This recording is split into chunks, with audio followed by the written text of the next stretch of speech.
Depuis combien de temps on nous dit que les Pays-Bas vont bientôt disparaître? Kim Jong-un finira-t-il par entraîner la disparition de son pays et de un ou deux pays limitrophes en même temps? Et la Belgique? Est-il vrai qu'elle est vouée à l'anéantissement? Regardez bien cette vidéo jusqu'à la fin, car les 30 pays que vous allez y voir sont tous condamnés à bientôt disparaître.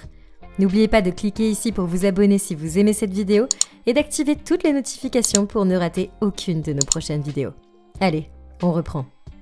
Le Népal est un tout petit pays enclavé dans l'Himalaya, entre l'Inde et la Chine et bordé par les plus hautes montagnes du monde.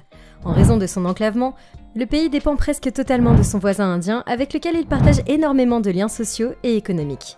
Mais en raison de cette hégémonie aussi bien politique que culturelle ou financière, le Népal pourrait littéralement être absorbé par l'Inde dans un avenir proche, se transformant ainsi de facto en un État indien et perdant à jamais sa propre souveraineté nationale. Je suis presque sûre que vous n'avez jamais entendu parler des Kiribati. Ce sont un État insulaire perdu au beau milieu de l'océan Pacifique et qui sont composés de 33 atolls paradisiaques, mais qui dépassent à peine le niveau de la mer. La montée inexorable des eaux fait que ce pays va disparaître tôt ou tard et les prévisions les plus optimistes ne lui donnent qu'une cinquantaine d'années avant d'être totalement submergé. On reste dans les îles avec la République des Palaos, une nation insulaire située en Micronésie et dont le territoire est réparti sur plusieurs centaines d'îles, dont seulement quelques-unes sont habitées.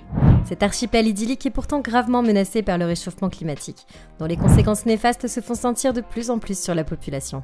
La raréfaction des poissons et la destruction du corail font que ce petit pays est condamné à disparaître à plus ou moins long terme. L'Éthiopie est un pays qui dispose d'une des plus anciennes civilisations dans le monde, ainsi que d'un bien glorieux passé. Cependant, des guerres fratricides entre plusieurs régions dont certaines réclament férocement leur indépendance pourraient l'amener à se morceler et donc à disparaître. Le Kosovo est un pays qui n'a acquis son indépendance qu'en 2008 et aujourd'hui encore, il n'est toujours pas reconnu par l'Union européenne et seuls 87 pays membres de l'ONU ont formellement reconnu le Kosovo comme un État indépendant et souverain. Ce territoire est en effet revendiqué par la Serbie, bien que la population du Kosovo est majoritairement d'origine albanaise. Les tensions interethniques et la violence qu'il génère ne pèsent donc pas dans la balance du Kosovo, et ce petit État risque donc bien de disparaître des cartes.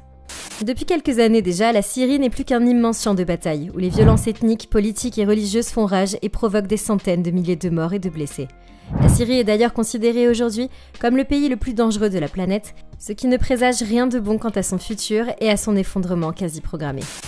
La Somalie est un pays tristement célèbre pour ses famines meurtrières et ses guerres civiles qui n'en finissent pas, et qui mettent la nation à feu et à sang depuis le début des années 1991. Personne ne peut oublier en effet les images terribles de ces jeunes enfants souffrant de malnutrition et de ces dizaines de milliers de réfugiés fuyant les zones de conflit. Le pays n'est d'ailleurs toujours pas tiré d'affaire puisque les combats et les violences y font toujours rage, et au train où vont les choses, son effondrement est quasi inévitable. La Corée du Nord possède peut-être la bombe atomique, mais c'est l'un des pays les plus pauvres de toute la planète. La plus grosse partie de la population vit dans des conditions misérables, placée entre le marteau et l'enclume du régime communiste, qui n'hésite pas à la broyer sans aucune pitié. Le risque que cet état nucléaire s'effondre est ainsi très élevé, et plusieurs analystes prévoient qu'une révolution populaire pourrait finalement réunir les deux Corées sous la bannière de la Corée du Sud. Madagascar est une île gigantesque qui abrite une faune et une flore saisissantes de biodiversité. Mais hélas, cette île continent souffre d'un très gros problème de déforestation qui menace le pays de se transformer, ni plus ni moins, en un désert aride. La population du pays, qui pratique excessivement la culture sur brûlis, est en effet en train de carboniser des forêts plusieurs fois millénaires. On ne peut pas faire cette vidéo sans parler des Pays-Bas. En effet, depuis notre naissance, nous avons appris que les Pays-Bas s'appellent ainsi justement parce qu'ils sont en dessous du niveau de la mer, et que justement à ce titre, ils sont capables de disparaître à tout moment. Cependant, il faut bien l'avouer, plus que jamais les Hollandais ont l'air en pleine forme et à mon avis, ils sont encore là pour un bon bout de temps. Le Mexique est la 16e puissance économique mondiale, mais c'est aussi l'un des pays les plus violents de la planète. Les différents cartels de drogue y font régner une terreur sans nom, et on ne compte même plus les homicides et les enlèvements qui y sont devenus monnaie courante. La criminalité qui explose et la corruption quasi endémique font que le Mexique est un pays qui pourrait très bientôt s'effondrer. Le Bangladesh est un pays dont la majeure partie du territoire se situe à moins de 12 mètres au-dessus du niveau de la mer. Cette situation géographique n'apporte rien de bon au pays, puisqu'il doit faire face chaque année à des catastrophes naturelles de très grande ampleur, telles que des inondations, des cyclones tropicaux, des tornades ou encore de gigantesques tsunamis. Depuis le roi Moshoushu Ier, les habitants du Lesotho craignent de voir leur pays disparaître dans la majestueuse Afrique du Sud. Pour ne rien arranger, le Lesotho est l'un des pays les plus pauvres du monde, se classant à la 168e position sur une liste de 191 pays. Cet état entièrement enclavé dans la gigantesque Afrique du Sud est constamment au bord de l'abîme en raison de son économie défaillante et de ses tensions politiques. Désormais pour les Norvégiens, la Biélorussie sera appelée ainsi, et non plus Vitterusland qui signifie littéralement Bélarus. Ce changement de nomenclature est loin d'être anodin, puisqu'il démontre l'appui de la Norvège et des pays scandinaves à la Biélorussie, dans une optique d'émancipation du bloc soviétique et de son rapprochement vers le monde occidental. Au train où vont les choses, l'Ukraine est bien partie pour disparaître complètement de la carte, remplacée très probablement par un état fantoche sous la solde du régime russe. Bon, en tout cas, c'est ce que le dirigeant russe Poutine souhaite et il faut bien dire qu'il met tous les moyens pour ça. La guerre en Ukraine tourne en effet en faveur de la Fédération de Russie, et ce malgré les milliards de dollars en aide militaire et logistique que l'État ukrainien reçoit de la part de ses homologues occidentaux. Perdu au beau milieu du très vaste océan Pacifique, l'archipel polynésien de Tuvalu est composé de 9 atolls d'une splendide beauté. Mais cet archipel paradisiaque est malheureusement voué à la disparition pure et dure, en raison de la montée inexorable du niveau des océans. Les Tuvalu ont en effet déjà perdu de larges parcelles de territoire qui sont aujourd'hui totalement submergées, tandis que les terres qui leur restent sont devenues infertiles à cause de la salinité de l'eau de mer. Les îles Marshall sont un petit état de Micronésie dont le territoire est constitué d'îles volcaniques et d'atolls coralliens d'une rare beauté.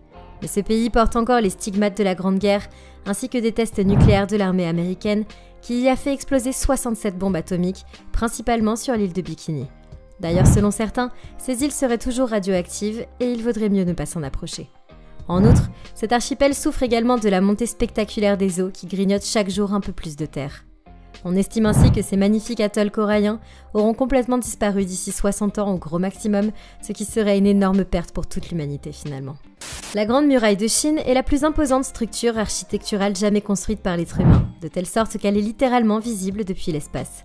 Longue depuis 6700 km, cette muraille défensive a permis à l'Empire chinois de tracer ses frontières et de se mettre à l'abri des invasions mongoles, quoique ce dernier but n'ait pas vraiment été atteint.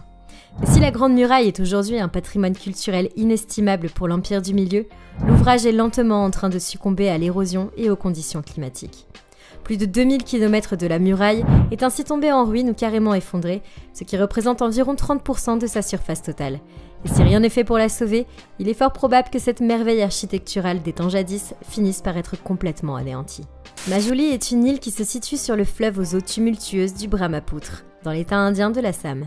Cette île possède une superficie de 447 km², mais il faut savoir qu'au début du XXe siècle, Majuli couvrait 1250 km², ce qui en faisait l'une des plus grandes îles fluviales de la planète. À cause de l'érosion avancée et de la fonte des principaux glaciers de l'Himalaya, ce territoire est donc voué à disparaître inexorablement à l'horizon 2050. Depuis la chute du régime de Kadhafi en 2011, jamais la Libye n'a atteint un tel niveau de violence et de délinquance. Au point carrément que son effondrement total ne tienne plus qu'à un fil. Le pays qui jadis flamboyait par sa richesse pétrolière et d'une sécurité inébranlable qui y régnait est donc maintenant un vaste champ de bataille où le risque de se faire tuer est quasiment omniprésent. Avec un peu plus de 390 milliards d'arbres, la forêt amazonienne qui s'étend sur 5,5 millions de kilomètres carrés est indubitablement la plus grande de toute la planète. Mais plus pour très longtemps hélas, car la déforestation y a causé des ravages, et on estime qu'une grande partie de la jungle amazonienne a été complètement défrichée. À ce rythme, on pourra éventuellement dire adieu à tout jamais à l'Amazonie et à son incroyable diversité végétale et animale.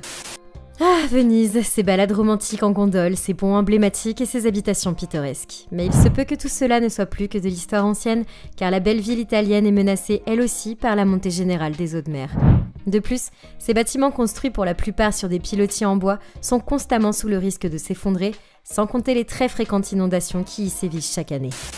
Lorsqu'on parle d'effondrement de pays, on ne pense pas nécessairement à la Belgique, vu que cet État fait tout de même partie des grandes puissances européennes et mondiales. Mais il faut savoir que le royaume de Belgique est littéralement déchiré par une crise identitaire, puisque la population est divisée entre la région flamande, exclusivement néerlandophone, et la région wallonne, qui est elle d'ascendance francophone. Les mouvements séparatistes de part et d'autre de la Belgique souhaitent donc faire sécession et proclamer leur indépendance, ce qui bien entendu condamnera la Belgique telle qu'on la connaît aujourd'hui à disparaître de la carte.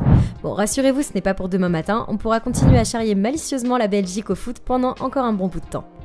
Depuis sa sortie de l'Union européenne, le Royaume-Uni patauge dans un marasme politique, économique et social jamais vu depuis la Grande Guerre. La Grande-Bretagne est ainsi vouée à l'éclatement de son noyau structurel, ce qui veut dire que l'Écosse ou l'Irlande pourraient bien quitter l'Union et proclamer leur indépendance dans un avenir très proche. Les Maldives sont devenues une destination de rêve avec ses petits atolls coralliens et ses magnifiques plages de sable blanc. Mais le pays risque de voir 80% de sa surface être complètement engloutie par les eaux, et ce dans les 30 années à venir, c'est-à-dire avant 2050. Alors un petit conseil, commencez à économiser tout de suite si vous voulez avoir une chance de visiter ce magnifique pays avant qu'il ne s'effondre. L'Irak fait partie de la liste très peu enviée des 10 pays les plus violents au monde. Depuis la dernière guerre du Golfe, le pays est en ruine et ses institutions sont toutes corrompues. Les homicides, attentats et autres enlèvements de personnes y sont quasi quotidiens. Taïwan n'a peut-être plus qu'1 ou 2 ans à vivre en tant que pays libre et souverain. Les services de renseignement américains ont en effet déclaré que la Chine pourrait bien envahir le territoire taïwanais avant 2024. Maintenant, dites-nous dans les commentaires ce que vous pensez de ces 30 pays qui vont très bientôt complètement disparaître. N'oubliez pas de vous abonner et de cliquer ici pour regarder une autre de nos vidéos.